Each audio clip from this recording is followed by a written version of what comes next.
All right, this is Stopping the Who. My name is Dave, and we've got news on MPOX. This kind of a follow-up to what James Roguski and I were talking about the other day. So if you missed that video, please go back and watch it.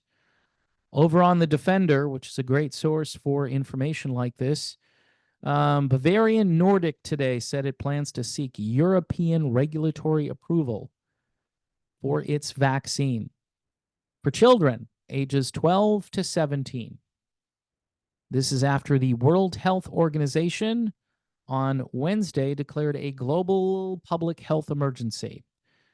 By the way, back in 2022, the U.S. Food and Drug Administration granted this same vaccine an emergency use authorization.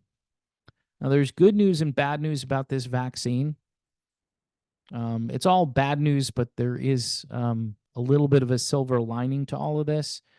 John Campbell, who has a show over on YouTube, very popular show, says he believes the probability of ongoing sustained transmission of MPOX in the West is remarkably low. That's good news, you would think, right? But the panic continues. The WHO announced it would phase out the name monkeypox and rename the disease moneypox instead. Well, actually, it's MPOX, but it could be called moneypox to avoid the stigma generated by associating the disease with monkeys. Okay. Campbell said there are two types of MPOX, clade 1 and clade 2.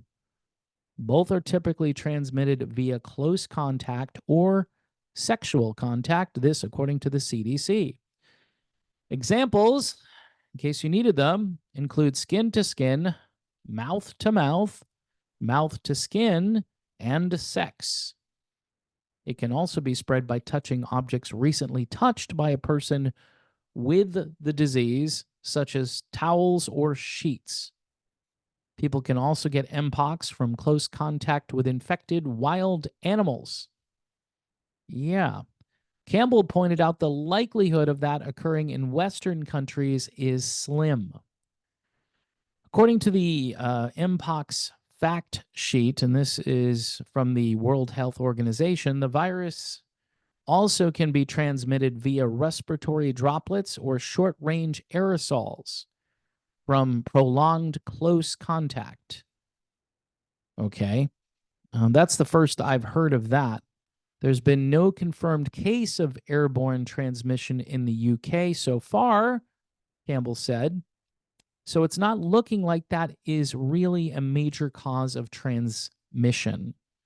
Common symptoms, which may last 2 to 4 weeks, include rash, pus-filled lesions that eventually dry out and turn to scabs, fever, sore throat, headache, muscle aches, back pain, low energy, and swollen lymph nodes. This, again, according to the World Health Organization. He says here it's going to be fairly obvious when people have got this disease, and it's going to be fairly obvious as long as people are moderately honest about it, who to avoid for a period, according to John Campbell.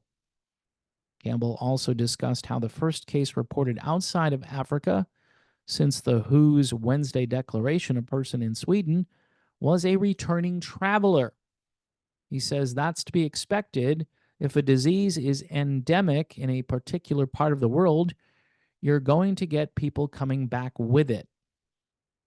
Bavarian Nordic CEO Paul Chaplin said in a statement, children and adolescents are disproportionately affected by MPOX in the ongoing outbreak in Africa, highlighting the importance and urgency to broaden the access to vaccines and therapies for this vulnerable population.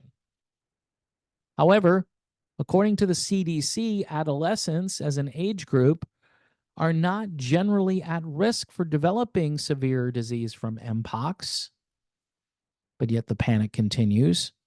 Those at risk of severe disease are people with weakened immune systems, children younger than 1, people with a history of eczema, and pregnant women.